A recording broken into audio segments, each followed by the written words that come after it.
નમસ્કાર, રાઘવપુરા શાળામાં આપનું હું હાર્દિક સ્વાગત કરું છું। આજે આપણે ધોરણ 7 પાઠ 11 પ્રકાશ એના માટે એક પ્રવૃત્તિ કરવા જઈ રહ્યા છે।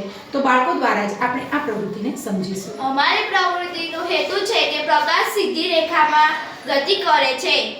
તે માટેના સાધનો એક વળી શકે તેવી પાઇપ લઈશું, મીણબત્તી લઈશું અને માચિસ લઈશું। ત્યારબાદ કૃતિકાબેન એક છેડેથી મીણબત્તીને સળગાવશે।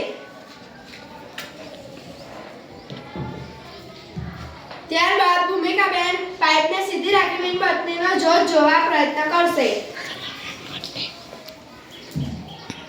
મીણબત્તીની જ્યોત દેખાય છે? ત્યારબાદ આલિયાબેન પાઇપને થોડી વાળી મીણબત્તીની જ્યોત જોવા પ્રયત્ન કરશે। આલિયાબેન, મીણબત્તીની જ્યોત દેખાય છે?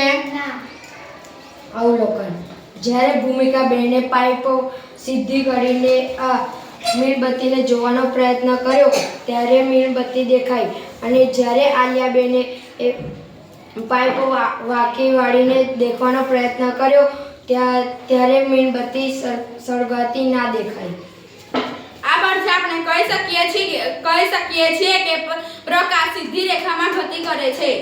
સરસ। હવે આપણે જોયું કે પ્રકાશ સીધી રેખામાં ગતિ કરે છે, તો બાળકોએ હેતુ, સાધન, રીત, અવલોકન, નિર્ણય એ બધી વસ્તુ દ્વારા ખૂબ સરસ મજાની પ્રવૃત્તિ કરી અને આપણને સમજાવી દીધું કે પાઇપને આપણે જ્યારે સીધી રાખીએ છીએ ત્યારે ટેબલના બીજા છેડેથી મીણબત્તીની જ્યોત આપણને દેખાશે, પણ પાઇપને સહેજ વાંકી રાખીશું અને વાળેલી રાખીશું તો આપણને મીણબત્તીની જ્યોત દેખાતી નથી। આ ઉપરથી આપણે એ પણ કહી શકીએ કે પ્રકાશ સીધી રેખામાં ગતિ કરે છે।